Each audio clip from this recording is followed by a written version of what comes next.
అడుగులోనూ వందల సంవత్సరాల చరిత్ర దాగి ఉంది. అందుకే ఒక సాధారణ 5 స్టార్ రెస్టారెంట్ కంటే ఇక్కడ ప్రతిదీ 10 రెట్ల ఎక్కువ ఖరీదుంటుంది. మనం చెప్పాలనుకుంటున్న సమాధానానికి ఈ చరిత్రే బలమవబోతుంది. ఇలా మాట్లాడుతూ నేను ఈ ప్యాలెస్ లో ఎక్కడైతే ఫ్రీ 5 స్టార్ రెస్టారెంట్ ఓపెన్ చేద్దాం అనుకుంటున్నానో దాని గురించి అడిగాను. అదే 101 డైనింగ్ హాల్. 19వ శతాబ్దానికి చెందిన ఈ అద్భుతమైన కట్టడంలో 101 మందికి ఆతిథ్యం ఇవ్వగలిగిన ప్రపంచంలోనే అతి పెద్ద డైనింగ్ టేబుల్ ఉంది. ఈ డైనింగ్ హాల్ ఎలా నిర్మించబడిందంటే ఏ మూల నుంచి ఎలా మాట్లాడినా ఆ గది మొత్తం ప్రతిధ్వనిస్తుంది.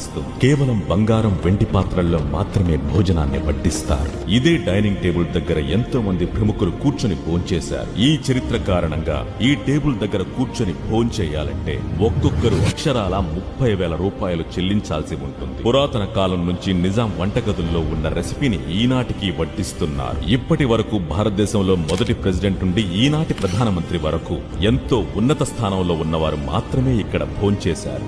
ఎందుకంటే ఒక సామాన్యుడికి ఇది బుక్ చేయడం, ఆ కుర్చీలో కూర్చొని తిని అంత డబ్బు కట్టడం అనేది అసాధ్యం.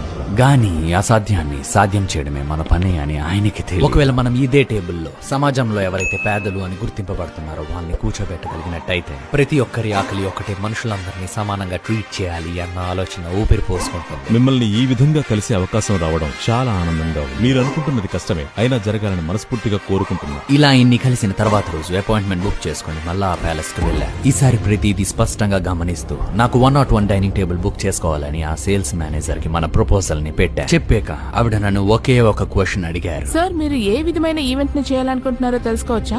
ఇది అడుగుతారని నాకు ముందే తెలుసు.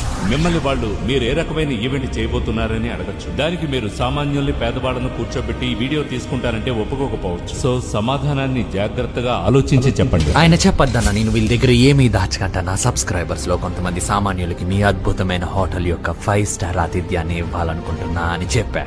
కంగారుద్దు, మనకంతగా ఆప్షన్ కూడా లేదు. ఈ వాటర్ బాటిల్ తెస్తున్న ఆయనతో సహా ప్యాలెస్ లో పనిచేస్తున్న వాళ్ళు చాలా మందికి మనం యూట్యూబ్ లో వీడియోస్ చేస్తామని తెలుసు. అండ్ మన ఛానల్ సబ్స్క్రైబర్స్ కూడా. సో స్ట్రైట్ గా ఉన్నదే చెప్పా. మా రిక్వెస్ట్ ఏంటంటే మీరు ఒక మెయిల్ లో ఏం చేయాలనుకుంటున్నారో దాన్ని క్లియర్ గా తెలపండి. మీరు మెయిల్ పంపిన 2 రోజుల్లో మా జవాబుని తెలియజేయండి. ఇలా వాళ్ళతో మాట్లాడిన కొన్ని గంటల్లోనే నాకు పలానా రోజు ఆ 101 డైనింగ్ టేబుల్ కావాలి అని మెయిల్ పెట్టా. గానీ ఆ లంచ్ లో దాదాపు ప్లేట్ కి 30,000 ఇచ్చే అంత విధంగా ఏం పెడతారు అన్నది ఒక చిన్న క్వశ్చన్. సో సరదాగా అదే సాయంత్రం ఏదైనా హింట్ వస్తాదేమో అని ఫలక్నామా ప్యాలెస్ లో అందరికీ అందుబాటులో ఉండే ఒక రెస్టారెంట్ కి వెళ్లి 5,000 రూపీస్ స్నాక్స్ ని ఆర్డర్ చేసి రిప్లై వచ్చాక ప్లాన్ ని ఎలా ముందుకు తీసుకెళ్లాలి అని ఆలోచిస్తాం. మీరు అనుకున్నట్టే ఆ పిల్లలు మహారాష్ట్ర ముంబైలో ఉన్నట్టు తెలిసింది సార్. ఇప్పుడు మనం ఆ ముగ్గురు పిల్లల్ని ఎలాగైనా కనిపెట్టి తీరాలి. మనకి టైం ఎక్కువ లేదు. ఇంకా 2 రోజుల్లో ప్యాలెస్ నుంచి కన్ఫర్మేషన్ వచ్చేస్తారు. కానీ ఈ లోపల అంత పెద్ద ముంబైలో ఆ పిల్లల్ని కనిపెట్టడం కష్టమే.